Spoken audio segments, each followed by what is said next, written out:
orçamentária, que foi maior número de defensores públicos, servidores, aumento dos servidores, aumento dos defensores públicos. Isso inverteu a lógica. Antigamente nós tínhamos um maior gasto com o convênio, hoje o nosso maior gasto, não muito, não é o total da nossa folha, como outras instituições, mas hoje nosso maior gasto já é com despesa com o pessoal, o que acontece normalmente na maioria das instituições, mas esse ciclo já se alterou.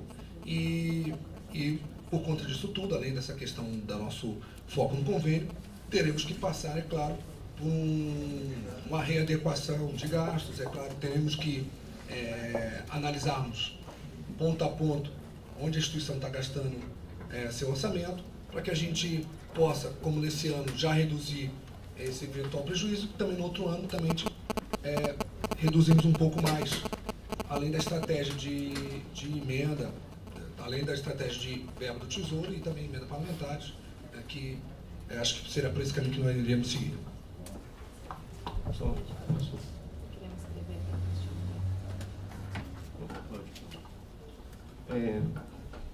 Pelos estudos que foram apresentados e até a proposta que foi encaminhada,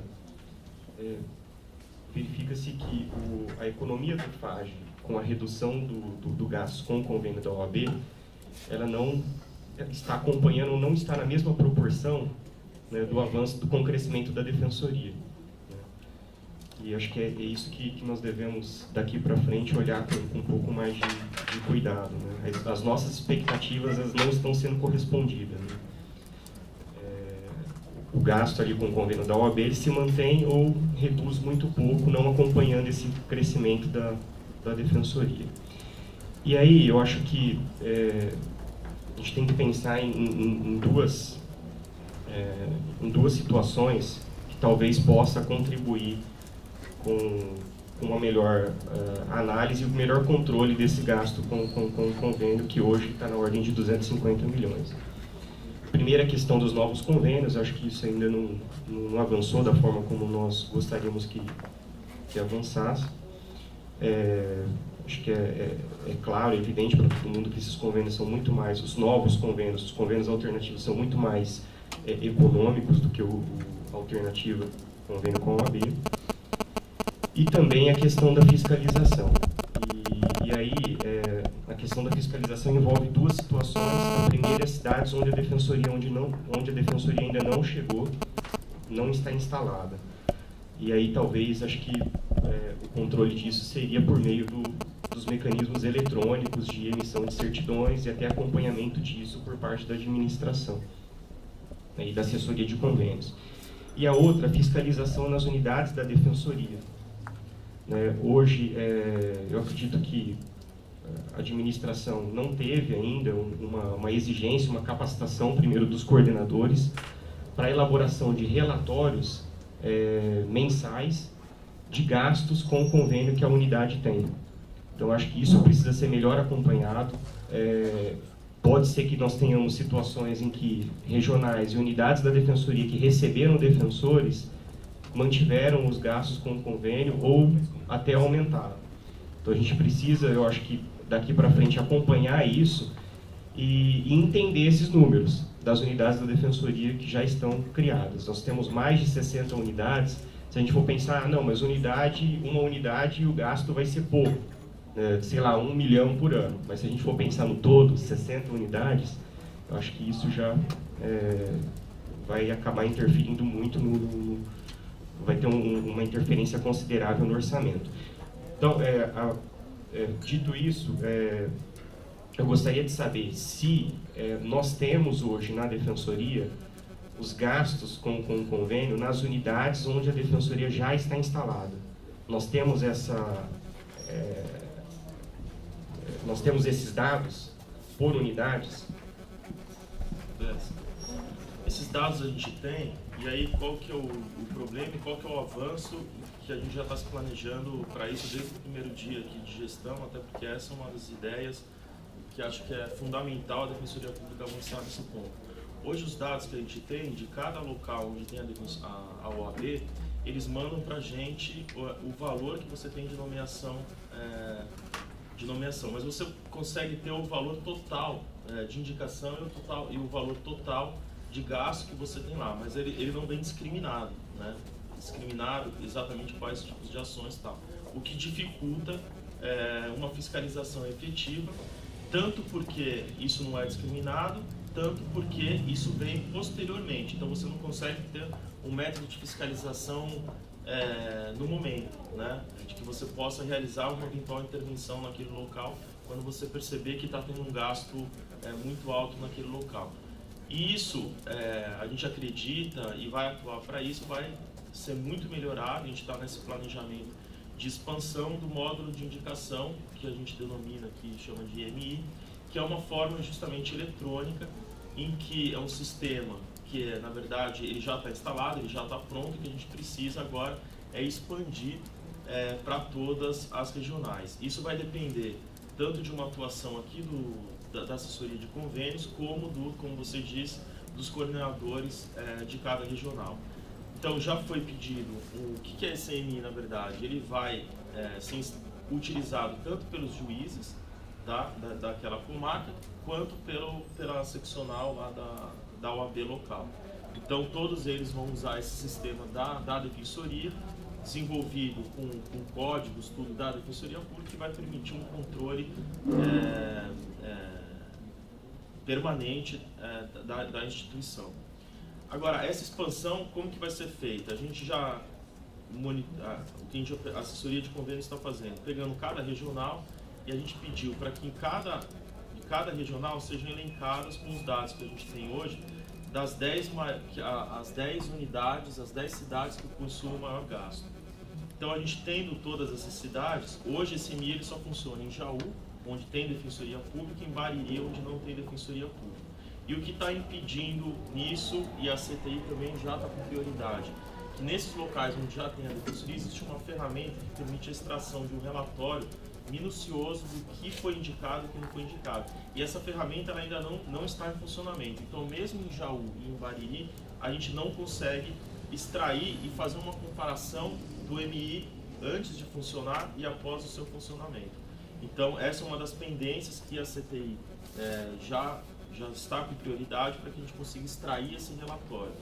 A outra questão era o IPT, e agora eles apresentaram recentemente, apresentaram um documento que faz toda a apresentação, exposição de como funciona o EMI. É um manual que vai permitir que com os coordenadores das regionais e os colegas aqui da assessoria de convênio possam chegar nas casas dos advogados e nos fóruns e apresentar como funciona o EMI. Isso vai facilitar muito a expansão desse programa. Então, com a identificação daí por regional, identificando as 10 maiores, a gente vai trazer todos os coordenadores, conversar, e aí também já foi passado para a terceira sub, o Luiz já está à frente disso também, para que a gente permita nessas regionais e nas unidades onde o regional não está na própria unidade, para que eles sejam capacitados e para que eles tenham afastamentos pontuais, para que eles consigam nessas cidades vizinhas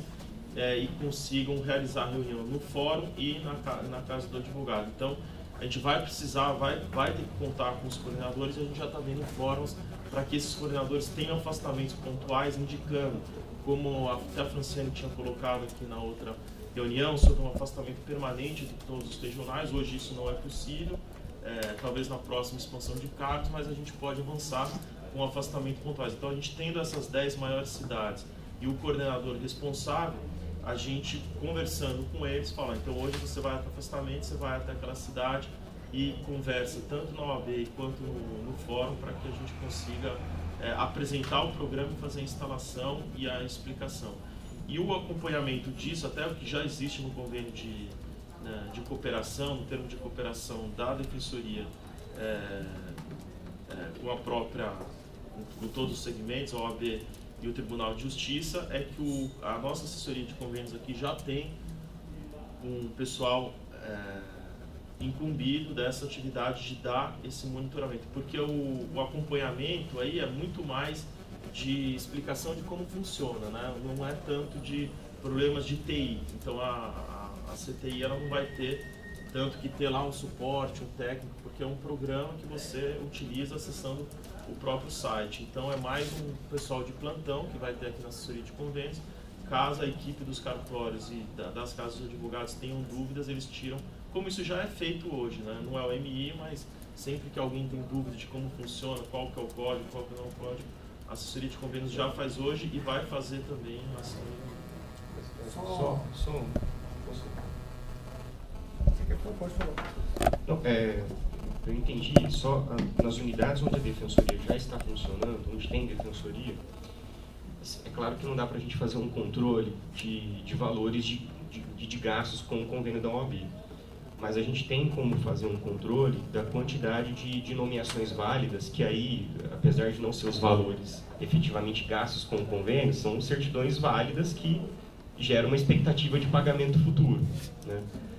E esses dados, os coordenadores eles têm acesso por meio do sistema de pagamento de advogados. A gente consegue lá, certidões válidas, extrair quantas certidões foram emitidas no mês, né? E eu acho que esse controle, esse relatório, eu acho que a gente já tem condições de analisar e de ter um olhar um pouco mais atento, até para entender os números. E aí eu vou sugerir, até após a aprovação, a votação do orçamento, que a administração traga ao Conselho Superior um relatório dos últimos 5 anos, por unidade, de quantidade dessas nomeações que foram emitidas, das nomeações válidas. Acho que o Conselho tem uma participação importante nisso, e os coordenadores também, uma participação de gestão, que, no meu entender, vai ter uma interferência direta no orçamento. Até pela quantidade de unidades que a Defensoria cidades que a Defensoria já atua.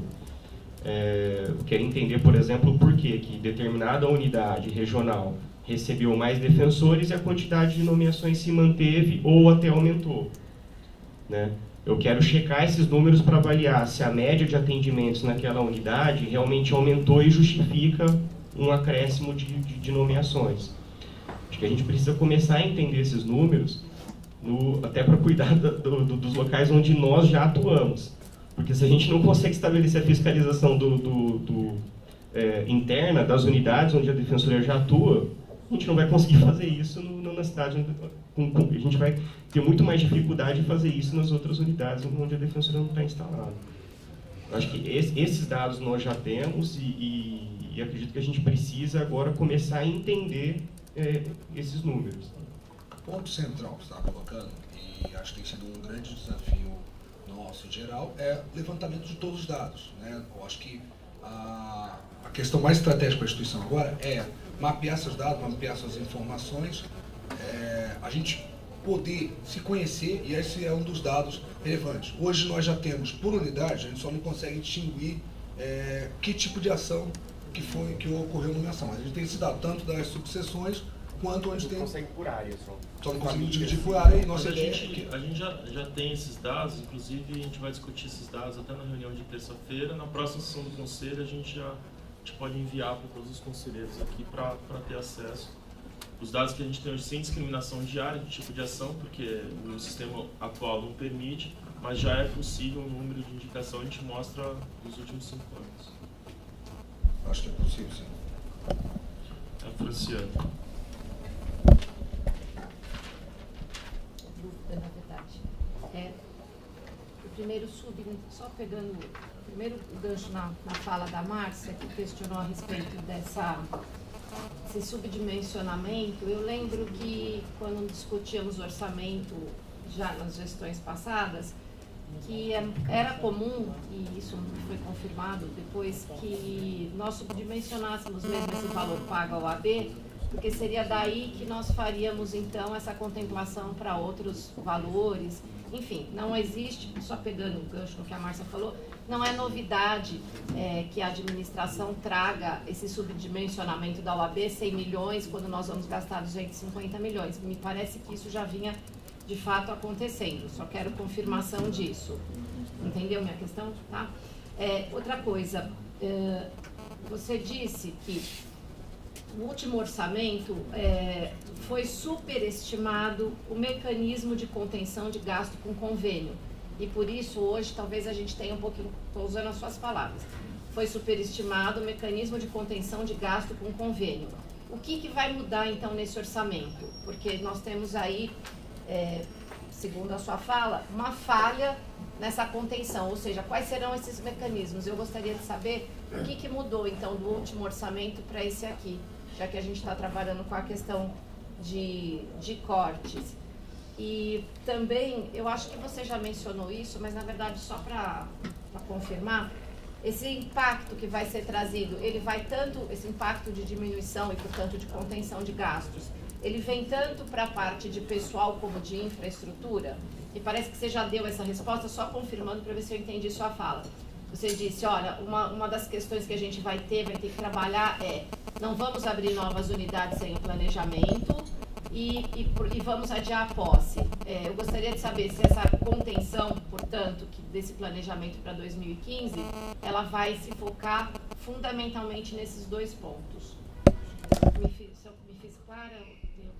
Ok, obrigada. Quanto à primeira questão, sobre o subdimensionamento, eu não participei das sessões, das reuniões do GPS, mas acho que em todos os momentos onde a gente, de alguma forma, tivemos uma despesa maior que o nosso orçamento, nós tivemos que utilizar a verba diferida. Em algum 2007, 2008, 2009 isso ocorreu novamente esse ano, acho que em 2010 também nós tivemos que também um pouco da utilização da verba diferida. E então, assim, você, como um orçamento é uma expectativa de gasto, uma expectativa de receita. E quando essas expectativas não estão correlacionadas, aí você se utiliza da reserva ou, na verdade, você transforma em reserva. Isso já ocorreu outros anos. Em relação aos mecanismos, a gente, o professor Público Geral já colocou um desses mecanismos. É a implementação, ainda nesse ano, né, já ampliamos bastante a implementação do módulo de indicação, né, então estamos nesse esforço. Essa semana teremos uma nova reunião, onde vamos mapear as principais subseções e também trabalharmos junto com as coordenações da Defensoria Pública. Uma das iniciativas importantes da nossa gestão, que inclusive era uma das propostas nossas, era dessa proximidade com os coordenadores, né? Era uma percepção que nós tínhamos de um distanciamento, então de aproximarmos, colocarmos os coordenadores dentro dessa estratégia, não apenas falando, vá, faça isso, mas trazermos, analisarmos, estudarmos junto com os coordenadores estratégias para esse enfrentamento. E em relação à estrutura e despesa pessoal, de forma alguma iremos alterar ou reduzir, né? Acho que não há nem essa possibilidade, né, legal. O que nós iremos fazer é qualificar nosso gasto ao longo do ano de 2015. Acho que com essa qualificação do nosso gasto, com uma maior, um gasto, né, a utilização de um gasto estratégico dentro de um planejamento, acho que a gente consegue também reduzir de forma importante o nosso gasto. Acho que, de forma alguma, a gente vai sucatear a instituição, né, ou de alguma forma colocar em risco alguma estrutura, alguma unidade, ou daquilo que realmente é necessário. Nós iremos fazer qualificar esse gasto, planejar esse gasto para que haja uma contenção daquilo que é excesso.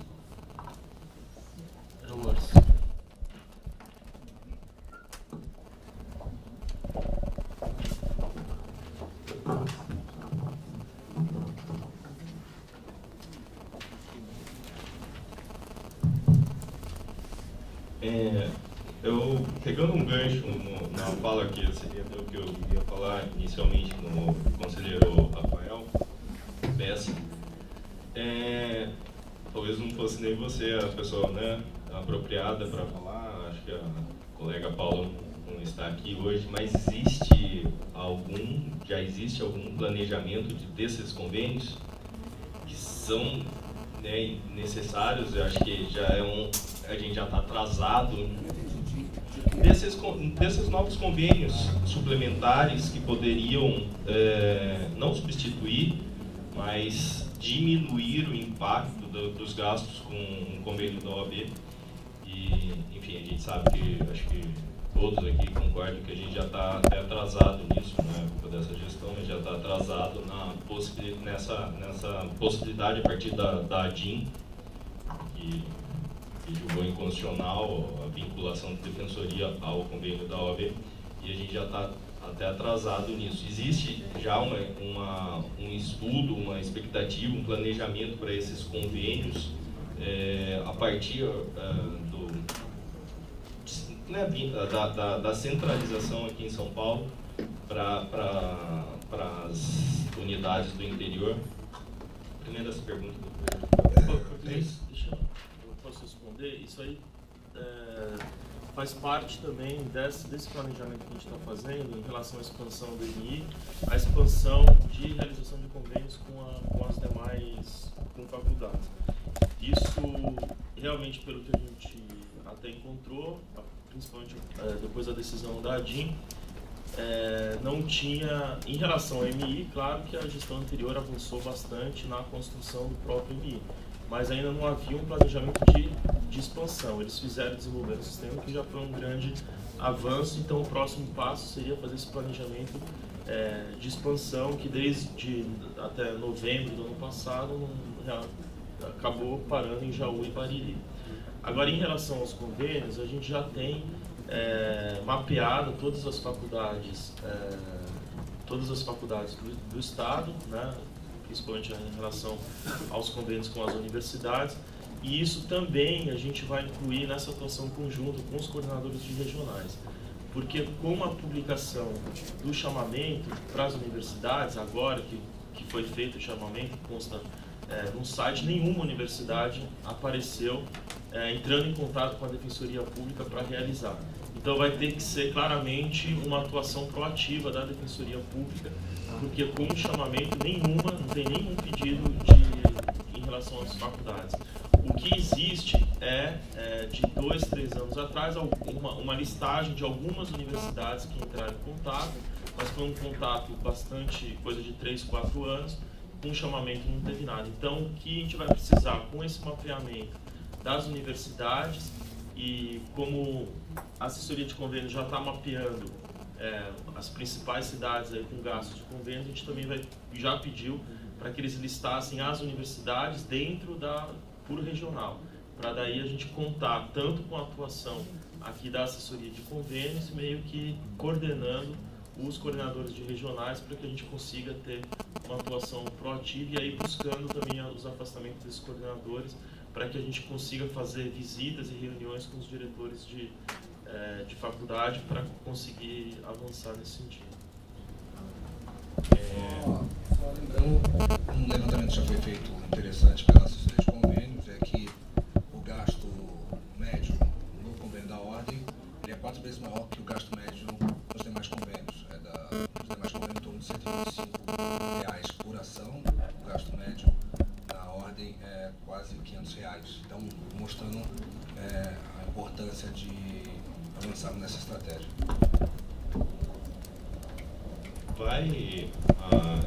Existirá previsão orçamentária para o cumprimento da deliberação dos plantões judiciários?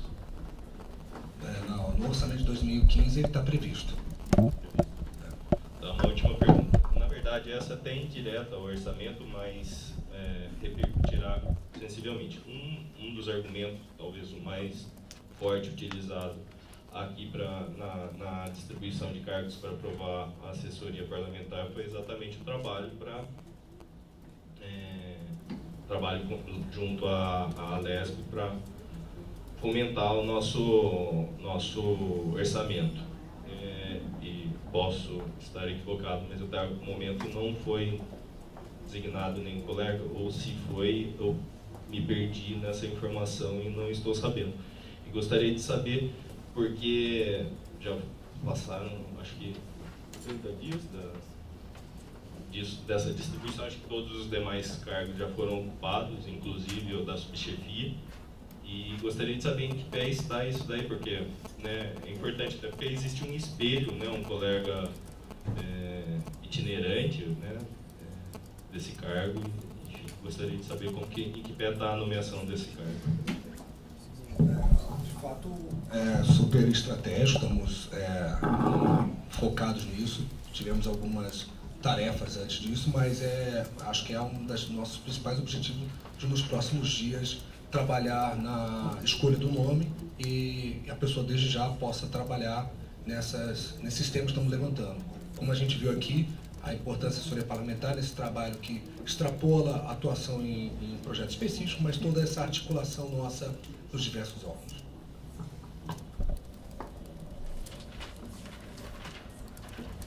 Augusto.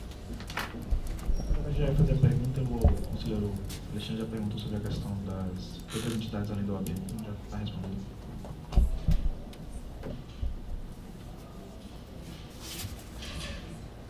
Alguém mais?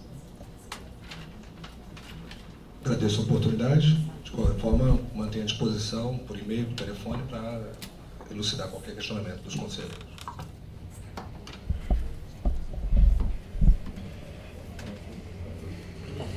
Alguém mais quer fazer alguma manifestação? Já que você está assistindo, Claro. deixa eu. É só, não sei se é o caso aqui do tema, né? Mas eu acho que a gente tem recebido aí várias questões em relação aos convênios das organizações. Eu não sei se está tendo já um estudo do setor de convênios para melhorar esses convênios, inclusive a parte legal desses convênios, né? Inclusive a Dalila esteve aqui, já pontuou o processo do Ministério Público do Trabalho em relação ao convênio em si, né, da relação trabalhista, e me parece que também há um questionamento dos valores desses convênios em relação a exatamente esse valor que o português colocou, né, de R$ 125, que as organizações acham que não está conseguindo cobrir os gastos, né? Então, há um estudo, há uma preocupação com isso, eu queria só saber dessa informação. Em relação aos convênios, a gente tem, tirando os convênios com as faculdades, que já foi feito chamamento, a gente tem agora que enfrentar a questão principalmente com os convênios com o terceiro setor, né? Então, acho que cada convênio aí tem uma forma, tem uma disposição específica, a gente conversa com cada entidade aí de forma separada. Os convênios do terceiro setor, eles praticamente todos são convênios que vêm da época da PAJ, nenhum convênio quase com o terceiro setor foi celebrado depois, são convênios bem históricos mesmo, aí, que já tem há bastante tempo. Não houve expansão de convênios com o terceiro setor, e cada convênio acho que tem uma realidade, tem um regramento específico, então eles são discutidos aí separadamente com cada entidade. O que a Defensoria vai ter que enfrentar aí nos próximos dias, e aí acho que a participação da ouvidoria, você já tinha colocado também de participar dessa discussão, é mesmo uma estratégia sobre a publicação de um eventual chamamento também para o terceiro setor, e a gente enfrentar e discutir essa política, se a gente vai avançar ou não na realização com entidades do terceiro setor, além da OAB, ou se vamos manter, além da OAB, apenas os convênios com as universidades. Então, isso é uma questão que precisa ser bastante enfrentada, já que o Tribunal de Contas já deu uma orientação para que antes de que a gente realize novos convênios com o terceiro setor, a gente faça a publicação do chamamento. Então, certamente, qualquer realização de convênio com o terceiro setor vai ter que ser precedido desse chamamento para o terceiro setor. A decisão vai ter que ser se faremos esse chamamento para o terceiro setor ou se vamos manter o convênio apenas com os escritórios modelos de universidade. Então eu vou passar a palavra aqui para o Luiz, que é o relator do processo. Você mandou para todos com pauta? Não. Mandei.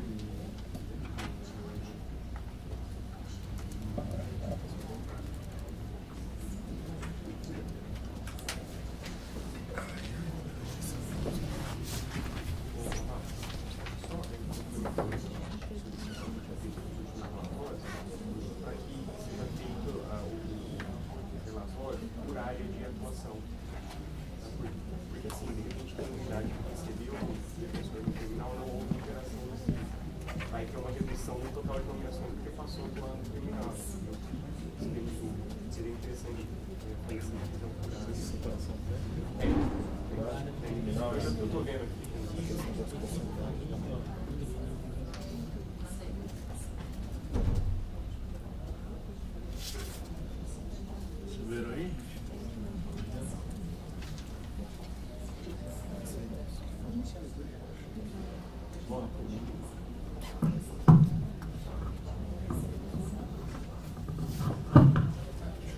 Bom, vou iniciando aqui. Se vocês receberem, vocês podem acompanhar. É um voto bem simples. Na verdade, a proposta orçamentária já foi bem explanada pela primeira subdefensoria, com auxílio da MEI.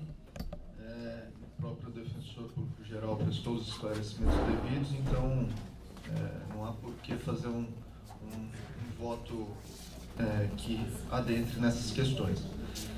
Tratam os presentes autos de propostas da lavra da primeira Subdefensoria Pública Geral, que acumula as funções de coordenação do Grupo de Planejamento Setorial, que busca análise de proposta orçamentária setorial para o exercício de 2015.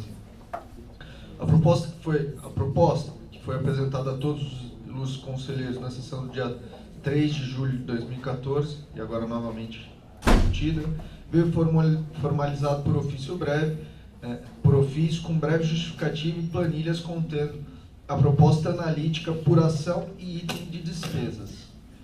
Quanto à projeção de despesas com o pessoal, o proponente ressaltou que foi considerado o crescimento do quadro de defensores e servidores, com a previsão de posse de 100 novos membros da Defensoria Pública em novembro de 2015, bem como a posse proporcional de servidores nos termos da Lei Complementar Estadual. Foram, outros sim, previstos investimentos necessários e ajustes anuais de despesas. Posteriormente, na data de ontem, houve aditamento da proposta para a inclusão de previsão de gastos de R$ 400 mil para a contratação de empresa destinada a realizar pesquisa de âmbito estadual sobre a satisfação dos usuários com os serviços prestados pela Defensoria Pública. Explicitou o proponente que o aditamento em questão atende solicitação da Ouvidoria Geral, a qual foi embasada em estudo formalizado pelo Conselho Consultivo da Ouvidoria, que aponta a relevância da pesquisa de satisfação em questão, bem como estima o valor a ser aditado com base em orçamentos de empresas privadas especializadas nesse tipo de pesquisa, que foram acostados ao pedido.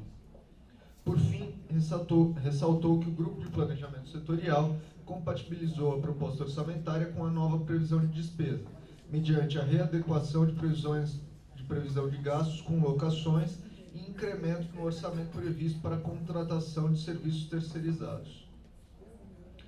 O relatório. Como se diz, da autonomia constitucional da Defensoria Pública decorre a sua iniciativa da proposta das leis orçamentárias, no que toca à sua organização e custeio. Embora a Lei Orgânica Nacional da Instituição silencie quanto a este aspecto, extrai-se do regime jurídico paulista da Defensoria Pública, que é de competência do Conselho Superior a análise e aprovação da respectiva proposta orçamentária. Cabe lembrar que a Lei Federal 4.320 de 64 traça normas gerais de direito financeiro para a elaboração e controle dos orçamentos e balanços dos entes federados. Em linhas gerais, estabelece que referido diploma normativo conterá a discriminação da receita e das despesas de forma a evidenciar a política econômica financeira e o programa de trabalho dos órgãos. Nesse diapasão, a proposta apresentada estima as receitas oriundas das diversas fontes afetas à instituição, valendo destacar a previsão de R$ 61.461.349 do Tesouro do Estado e R$ 671.419.488 com estimativa de aumento de 8% do Fundo de Assistência Judiciária, o que reflete o histórico de crescimento de tais receitas. Por outro lado, ao apresentar o programa Assistência Jurídica Integral e Gratuita, o faz em consonância com o plano plurianual em 10 ações distintas, quais sejam instalação de novos postos, reforma e adequação de postos existentes, participação e controle da gestão da instituição pela sociedade civil, implantação do atendimento remoto da Defensoria Pública, ações de comunicação institucional, atendimento suplementar e ou especializado de assistência jurídica, gestão e funcionamento da Defensoria Pública, manutenção e ampliação da informatização da Defensoria Pública, manutenção e aprimoramento do projeto de qualidade total no atendimento, formação continuada dos estagiários, servidores e membros da Defensoria Pública e ações de educação em direito. Dentro de referidas ações orçamentárias, encontram-se alocados os respectivos itens de despesa referidos na proposta. Vale destacar, entre as despesas previstas, a inclusão dos gastos com sites para novas locações, bem como equipamentos e serviços destinados à expansão a ser realizada no respectivo exercício orçamentário. Previu-se ainda o aumento do número de estagiários, servidores e membros e os respectivos reflexos. Destaco, por fim, que agrupadas as despesas em grandes grupos, assim elas poderiam ser visualizadas conforme informação do Grupo de Planejamento Setorial. R$ 166.785.184 para o convênio OAB, que representa 24,84% da despesa. R$ 41.946.204, que representa 6,25% da despesa. R$ 315.960.967, que representam 47,6% da despesa. R$ 136.279.703 com outros custeios, que representam 20,30% da despesa. Outros investimentos, R$ 10.447.430 reais, que representam 1,56% da despesa. Por tais razões, entendo que a proposta encontra-se em consonância com o plano plurianual e a lei de diretrizes orçamentárias, sendo ainda adequada às possibilidades e necessidades previstas para a instituição, propondo ao colegiado o seu acolhimento. Com o devido respeito às opiniões divergentes, é com o voto submetendo a presente manifestação à apreciação dos meus pares. Vou pedir o retorno dos conselheiros, que a gente está sem quórum para fazer a votação.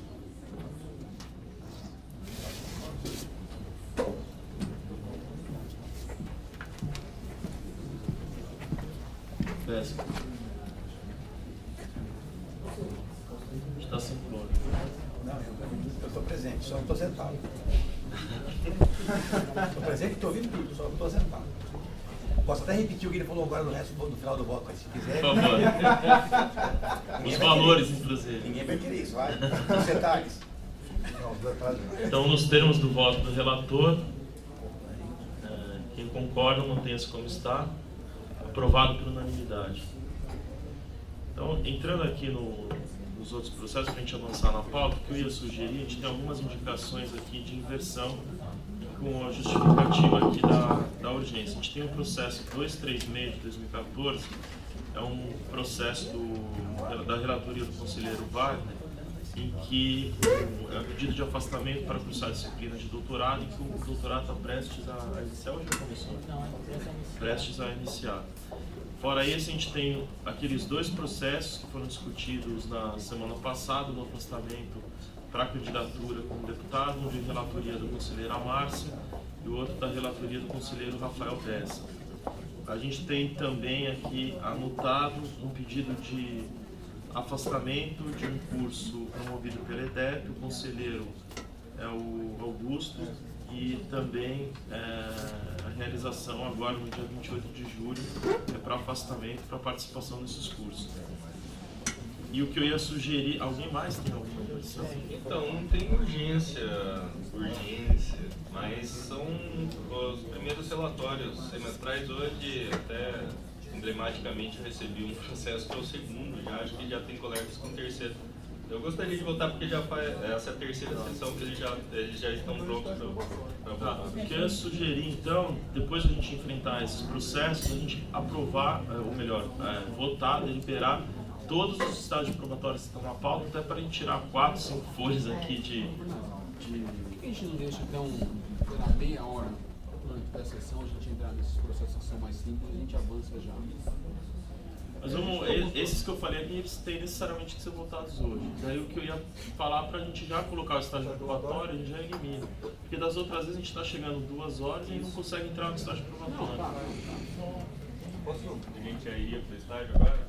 Não, começaria com esses primeiros que eu falei aqui, porque esses precisam ser votados hoje. Isso é uma sugestão. Você depende se você conseguir avançar bem no estágio probatório. Se tivesse mais simples, tentar pegar aqueles processos que a gente sabe que não vai ter discussão, se for possível, colocar eles primeiro, para a gente esgotá-los. Né? Isso, aí se tiver um pouco de discussão, deixa ele numa ordem ali para a gente discutir depois. Que aí sai da pauta, né? Não, mas dentro da pauta. Aí não tem fundamento para inverter. Tá bom. Foi uma sugestão de tentar lógica. Mas vamos para a discussão, que está na hora da gente começar a tornar o conselho, né, mais em relação ao aumento do orçamentário, que eu só fiz. Não era isso, eu fiz sim. Só fazer isso tudo em base orçamentário. Qual que é o 357 de 2013. Então começou a conversão de urgência para poder fazer isso tudo.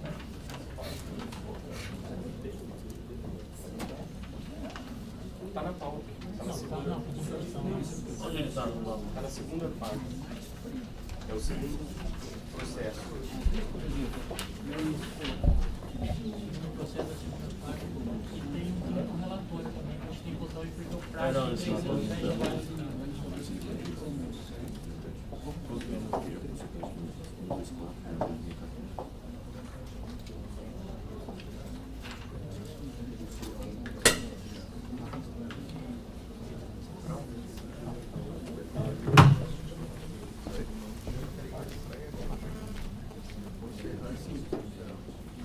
Continua aqui.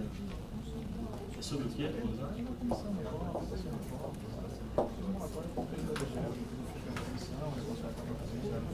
Qual que é a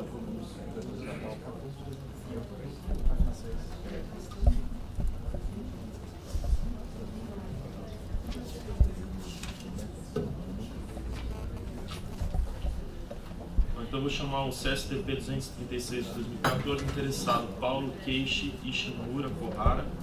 Assunto: pedido de afastamento para cursar disciplinas de doutorado no período de agosto a dezembro de 2014. Com a palavra o relator conselheiro Wagner Ribeiro de Oliveira. Bom dia a todos. Verso nos autos sobre o pedido de afastamento do servidor público Paulo Keishi Ishimura Kohara, em exercício no Canadá de Vila Mimosa, para cursar disciplinas Núcleo de Pesquisa em Lógicas Institucionais e Coletivas 8, a ser ministrada às quartas-feiras das 13h45 às 15h45, e terá início dia 6 de agosto de 2014 e encerrará em 10 de dezembro de 2014.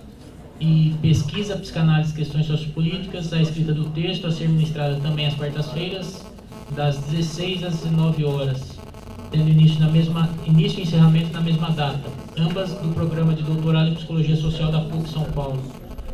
O pedido foi formulado com fundamento na deliberação CSDP 183 e foi instruído com autorização do Coordenador-Geral da Administração, Coordenador Auxiliar da Unidade Vila Mimosa, justificativo do interesse na participação no conteúdo programático das disciplinas. Constou manifestação de dispensa de percepção de diárias e de outras verbas indenizatórias. O servidor informou ainda que está com dificuldades de apresentar atestado de matrícula pelo fato de não ter iniciado o segundo semestre e, caso aguardar o início das atividades da instituição de ensino para efetuar o pedido de afastamento, poderia ser prejudicado ante a impossibilidade de frequentar o curso desde o início. Apresentou em substituição o resultado do processo seletivo para comprovação ao relatório. De acordo com o artigo 31.7 da Lei Complementar 988, compete ao Conselho Superior deliberar acerca do afastamento do membro ou servidor da instituição, ressalvada a hipótese do artigo 155 da mesma lei complementar, razão pela qual conheço o presente pedido. O artigo 24 da Lei Complementar Estadual 1050 de 2008, que institui os quadros de servidores da Defensoria Pública, estabelece aos servidores da instituição, aplica o mesmo regime de afastamentos previstos aos defensores públicos. Por sua vez, a deliberação 83/2010 regulamenta no âmbito da Defensoria Pública os afastamentos de servidores públicos para participar de cursos, congressos e outros certames científicos de interesse da instituição. Assim, para análise do presente pleito, cabe ao Conselho Superior verificar o preenchimento dos requisitos que autorizam o afastamento pleiteado, notadamente as exigências do artigo 1º da referida deliberação. Em detida análise, os documentos juntados verificam que o interessado satisfaz todas essas exigências, de modo que sua participação no curso, encomenda, merece ser autorizada. O projeto de pesquisa no doutorado em Psicologia Social tem como tema as consequências sociais de crimes contra a vida cometidos por representantes do Estado, em especial agentes responsáveis pela segurança pública. As disciplinas objeto deste pedido de afastamento serão cursadas às quartas-feiras, das 13h45 às 19 horas, e tem como objetivo prosseguir a leitura do curso de Michel Foucault, desenvolvido no Colégio de France, segurança, território e população, e elaboração escrita de capítulos e artigos referentes às teses ou dissertações. Conforme mencionado, o interessado encontra-se lotado no cargo de agente da Defensoria Pública da Regional de Campinas, Unidade de Vila Mimosa, e o curso segunda ponta possui extrema relevância social e seja maior aprofundamento da instituição no que se refere a como os familiares das vítimas e as próprias comunidades que cercam os acontecimentos dessas mortes violentas, em regra nas periferias das cidades, onde residem potenciais usuários da Defensoria Pública, podem ser assistidos pelo sistema de justiça e, consequentemente, pela Defensoria Pública. Desse modo, plenamente justificado o interesse na participação do curso, em face dos fundamentos de atuação e atribuições institucionais da Defensoria Pública e pertinência com as atividades do servidor. O pedido foi devidamente instruído com o conteúdo programático das disciplinas, autorização da Coordenadoria Geral de Administração e manifestação de concordância com o afastamento subscrita pela Coordenadora Auxiliar e Coordenador do CAN da Unidade Vila Mimosa, responsáveis pela supervisão de suas atividades. O servidor solicitou o afastamento integral às quartas-feiras, porque atua na cidade de Campinas e o curso é administrado na cidade de São Paulo. Somando o tempo de deslocamento entre as cidades, aproximadamente 3 horas entre ida e volta, e o horário das disciplinas a ser cursadas, das 13h45 às 19 horas, atinge-se 8 horas no dia. O afastamento integral às quartas-feiras, nesse caso, portanto, se vê justificado. Por fim, como interessado informou que está em dificuldade de apresentar o atestado de matrícula pelo fato de ainda não ter iniciado o semestre letivo, e se tivesse que aguardar o início das atividades da instituição de ensino para efetuar o pedido de afastamento, poderia ser prejudicado ante a impossibilidade de frequentar o curso desde o início, entendo pertinente a atitude do interessado e prudente aprovação do afastamento, com a ressalva da necessidade de apresentação do atestado de matrícula nas disciplinas em questão antes do início do curso e da efetivação dos afastamentos. Preenchidos os requisitos legais, o afastamento integral para as quartas-feiras de 6 de agosto a 10 de dezembro de 2014 se faz necessário. Por todo exposto, com fundamento nas leis complementares 988 e 1050, bem como no artigo 1º da deliberação do Conselho Superior de Defensoria Pública 183/2010, voto pelo deferimento do afastamento integral do servidor Paulo Keishi Ishimura Kuhara, para cursar as disciplinas de doutorado acima indicadas, às quartas-feiras, de 6 de agosto a 10 de dezembro, ressalvar a necessidade de apresentação de atestado de matrícula nas disciplinas em questão antes do início do curso e da efetivação dos afastamentos. É como voto. Só fazer uma ressalva que, na verdade, hoje ele encaminhou por e-mail esse atestado. Ele conseguiu o atestado de matrícula, já encaminhou e já está juntado. Então, a ressalva já está resolvida.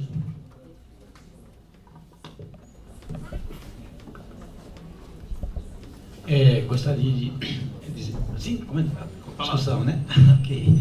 De parabenizar, um voto excelente, olha, e bem didático, inclusive.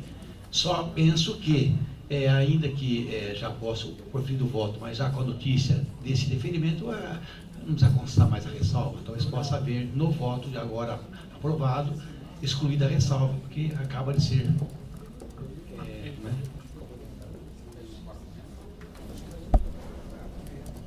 Então, caminho para a votação. Então, nos termos do voto do relator, sem já cumprida a diligência, sem a ressalva, mantenha-se, quem concorda, mantenha-se como está, aprovado por unanimidade. O próximo é o 243 de 2014, interessado Williams Rocha Monteiro, assunto pedido de afastamento para participação em processo eleitoral estadual. O relator é a conselheira doutora Márcia Garuti. Tá? Ah, não, tinha vista sua, né? Ele mandou. Não, eu não fazia, né?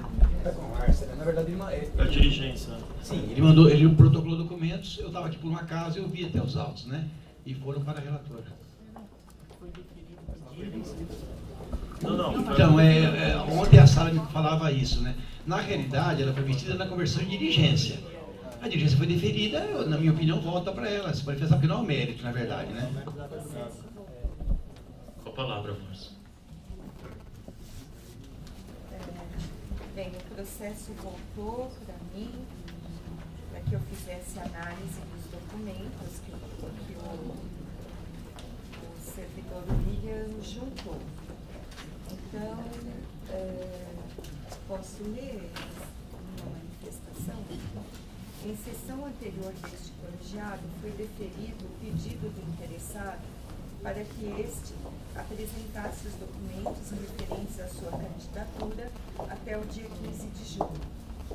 O requerente juntou, na data aprazada, o comprovante de inscrição junto à Receita Federal do nome empresarial, abre aspas, eleição 2004, Williams Rocha Monteiro, deputado federal, fecha aspas, com data de abertura de 13/7/2004, folha 31. No dia 16 de julho, trouxe a protocolo na Secretaria do Conselho comprovante do registro de sua candidatura a deputado federal e a ata de convenção do Partido Trabalhista Cristão, indicando-o como candidato a deputado federal. Neste contexto, entendo seja o caso de ser relevado pequeno atraso na apresentação dos documentos, mesmo porque o servidor já está afastado há dias, manifestando-me pelo deferimento definitivo do pedido.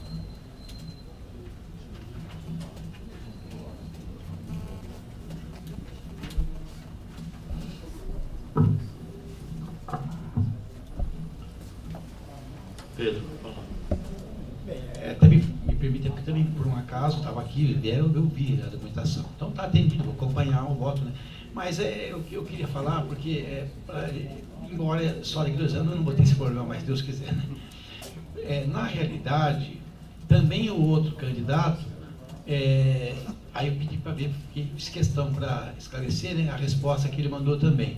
Então, veja, apesar da clareza daquela normativa, na realidade a homologação não sai na hora, ela fica aguardando o prazo recursal. Isso daí, para mim, não tem sentido, porque não é o que diz a própria normativa da própria lei eleitoral. Mas se a própria legislação eleitoral permite, e se o Tribunal Superior vai acabar só expedindo o ato homologatório, confirmatório, depois da fase recursal, então não há o que se fazer.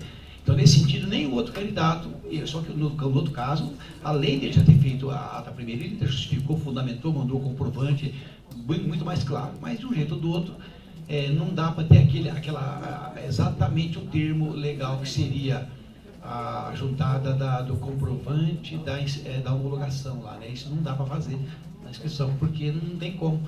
Então, mesmo no caso dele agora, ele está provando, mas ele próprio coloca que ainda resta a expedição do documento para um segundo momento. Então, acho que não há como. A certidão do protocolo também, é isso? No protocolo de inscrição.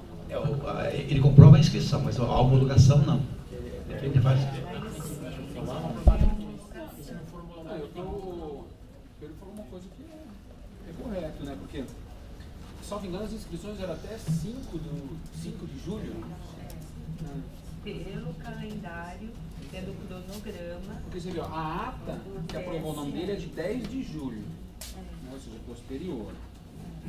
Né? Então, assim, E ela foi acatada. É estranho, mas eles próprios legalizaram.